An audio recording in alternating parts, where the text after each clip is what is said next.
Hello, I am Umbrenero and welcome back to Umbrenero's Life. Today's video is my November 2025 plan with me.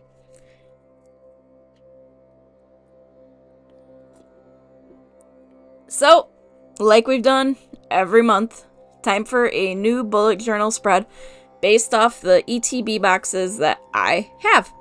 And for this month, Stellar Crown is the one that was chosen at random. So it's a lot of blues that will end up getting used for this month's theme. And we're going to get right into it with our monthly calendar. Last month, bringing back the monthly log was nice, but I wanted to try something this month, and I'm not sure if I got what I wanted. I will say that. So, with this month's theme being based off of like blue colors, I decided, alright, we're gonna use dark blue marker for the lines and then do varying shades of blue for the details. And in all fairness, I probably should have done just the marker, because this month I brought back the distress ink, and I will admit I am not the happiest with how I ended up using it. Like, I could have done so much better than I actually did. So, that's a warning.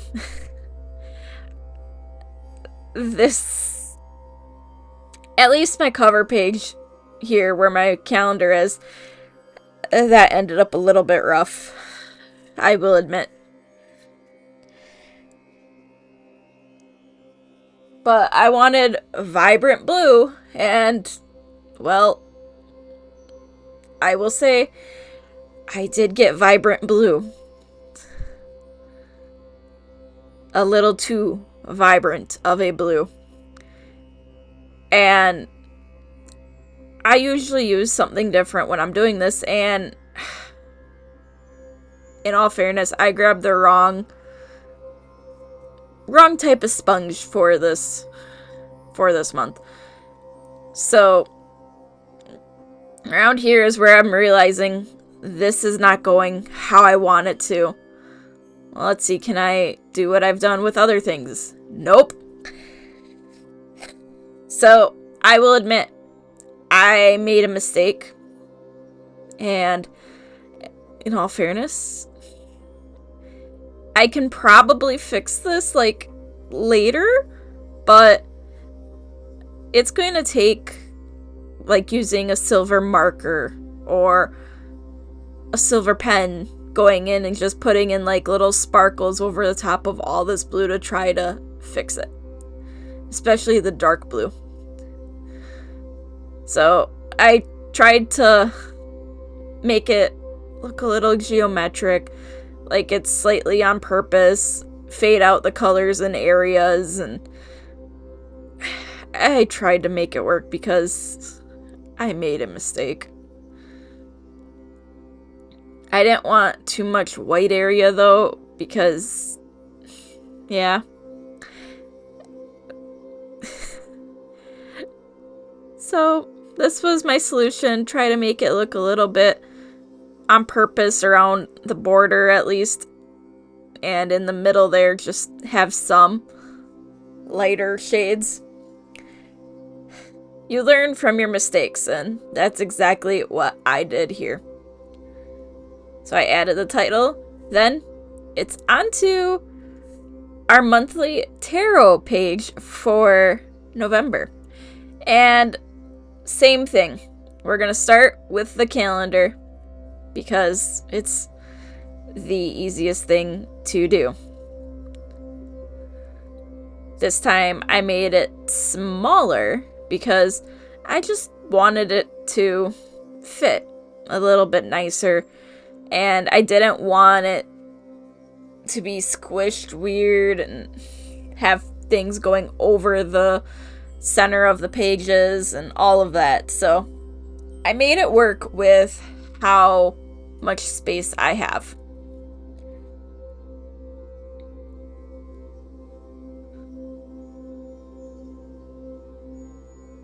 So I had the calendar drawn in, and then it's like, I need my monthly boxes for my tarot. So I drew in 3 boxes that that are larger for my monthly boxes, so they're not connected to the calendar directly. Did a quick erasing, and then here I'm like, all right, I don't want to make the same mistake that I made on the cover page with the blue distress ink. So I took my light blue marker, which is kind of hard to see here, and I started trying to draw out triangles as a very subtle background, just so that way there is a hint of the theme going throughout. I got to a certain point, realized I had made a mistake, and noticed that, alright, I got to pivot on what I was doing because that is not correct. So, kept going through, making triangles, and I felt these fit the theme a little bit better. I could have probably done them with one of the darker, but not darkest blue color, just so that way they stood out a little bit more. But after the incident from the first page, I didn't want a repeat of that, so I just kept going.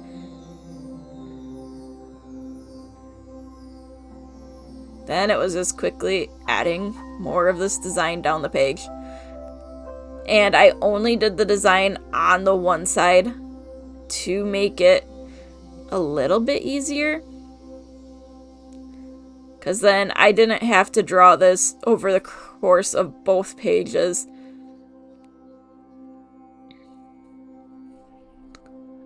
Like, in person, you can actually see the lines, and that's what matters.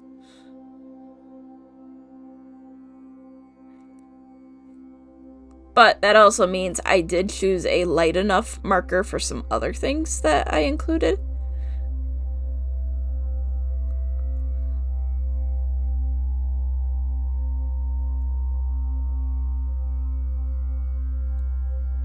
But after a while, I had this pattern mostly figured out and how to get it done quick and correctly, so that way things lined up how they needed to.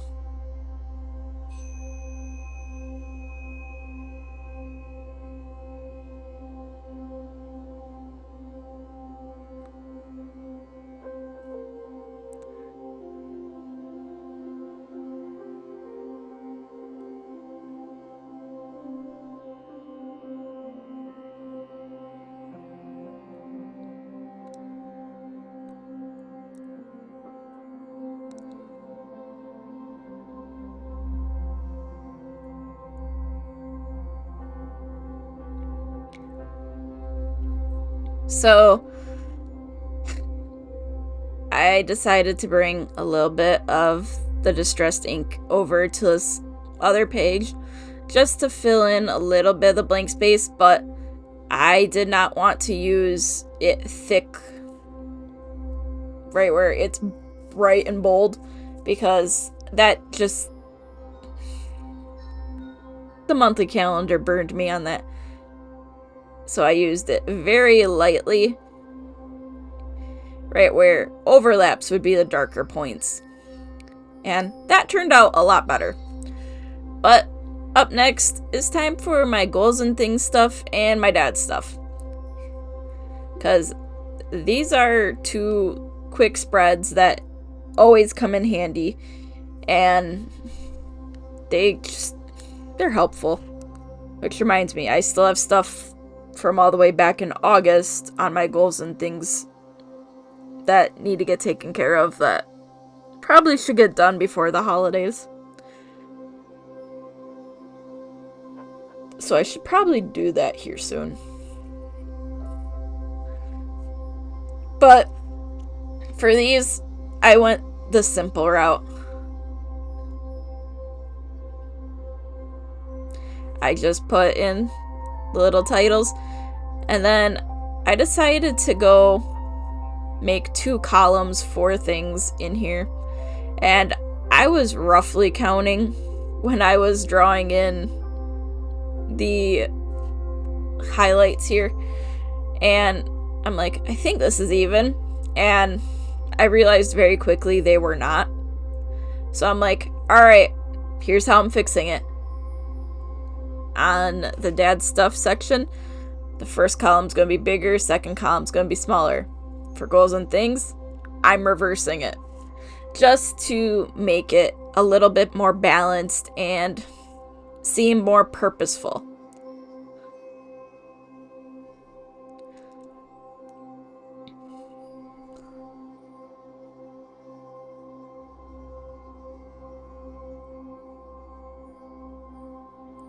Because then it fits a little bit better. Balance-wise, at least to me.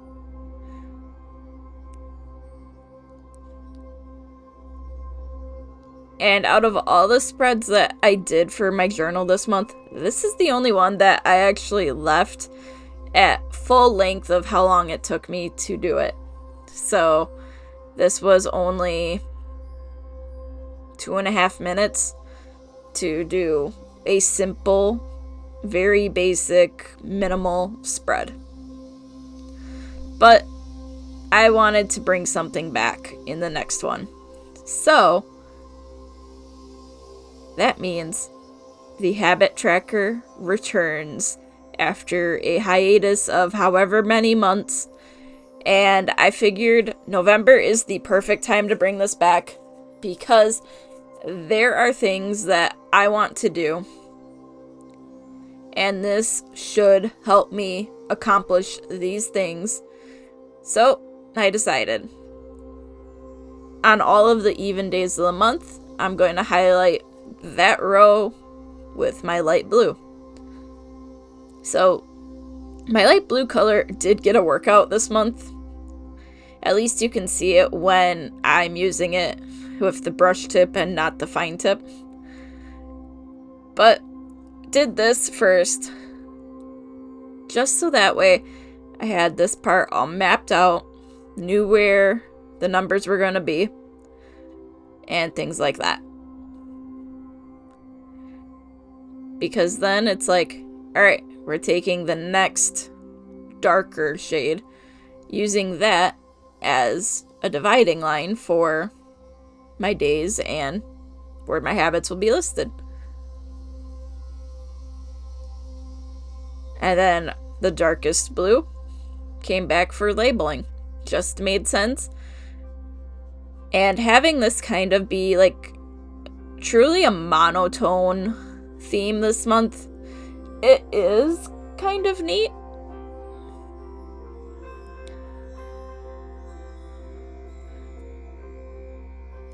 But I could have brought the triangle elements from the inspiration into this a little bit more, and that would have been kind of neat as well.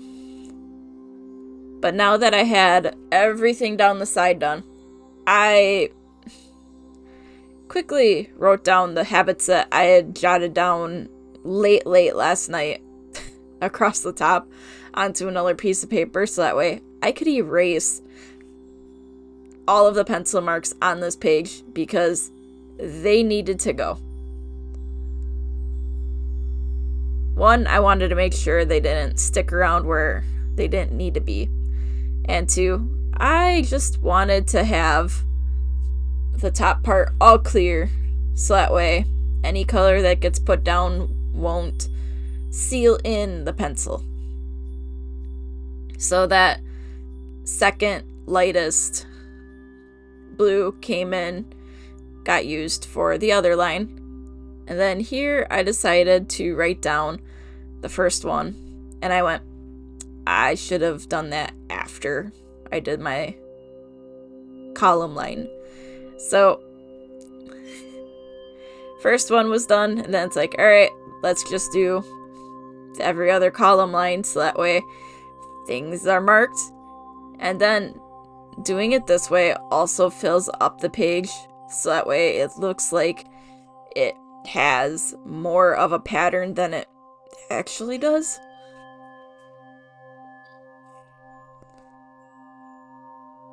And it makes it just feel better. But I wanted to add some habits that need to happen and just things that need to be done in general.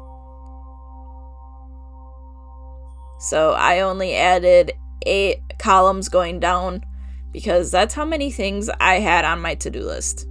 Yes, I could have squished them all together tightly, but I really didn't want to. So I spread them out in a way that I felt would be more beneficial.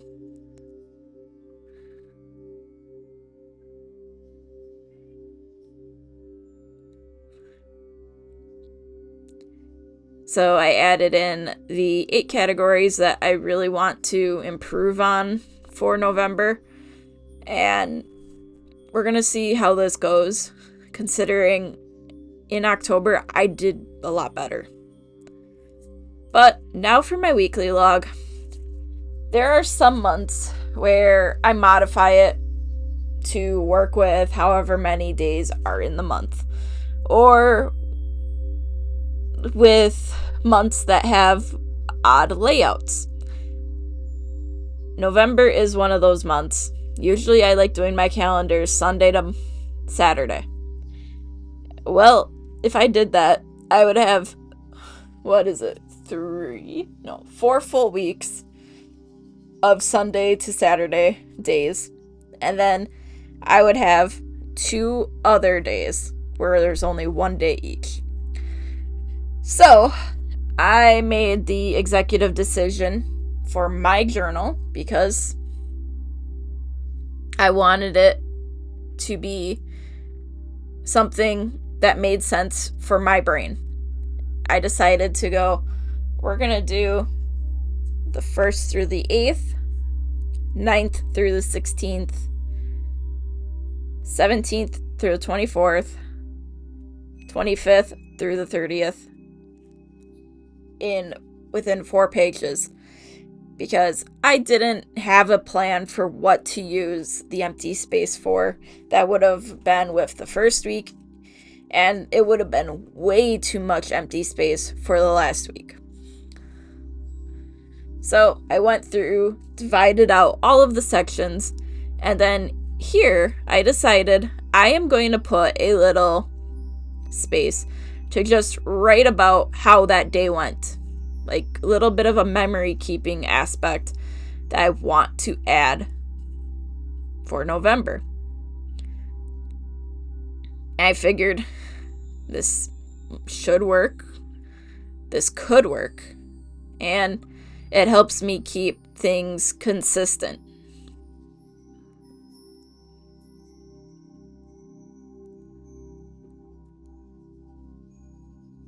Like, I will say, as of the day I recorded this video, I actually have started planning stuff for 2026. Like, there are things I want to do in my journal that are different than things I've done so far. I'm just trying to figure out the logistics behind doing it and making stuff look good. But then again, with some of my plans, I might be able to accomplish more next year than I was able to do this year. Because if I do things right, I might be able to take a whole day and devote it to getting a couple months done instead of going each month in between all of the chaos I have going on and just getting it done right before the end of the month before it's supposed to be used. But as I was saying, after I got all of those lines put in, it was time to go back with one of the other light blues and put in the letter for the day of the week.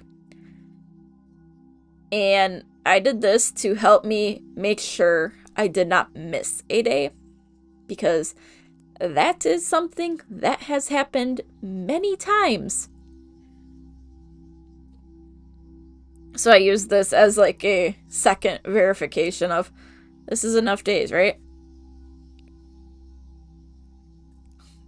Like, as of doing the voiceover here, it's like, wait, was that enough days on the last week? But then I went in and actually put the numbers, making it so that way my weeks have 8 days, which are fine.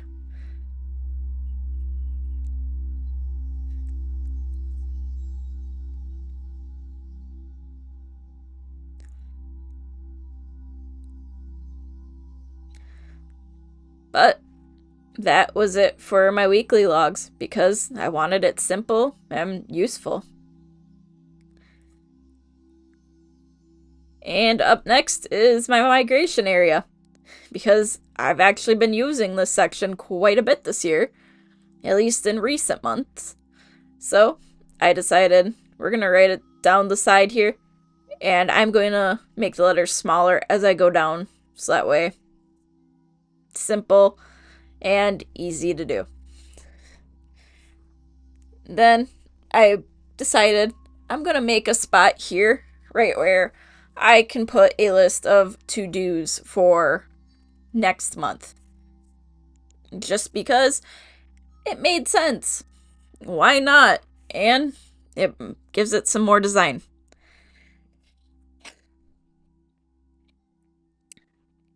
For the most part, I'm okay with how my November spread turned out. There's the obvious things I ended up not liking, but the stuff that didn't have the distressed ink, I actually enjoy quite a bit. So this spread will get used, and hopefully I'll be able to get more stuff done and maybe get some new ideas figured out here. So thank you for joining me, and until next time, I am Umbrenero. Bye!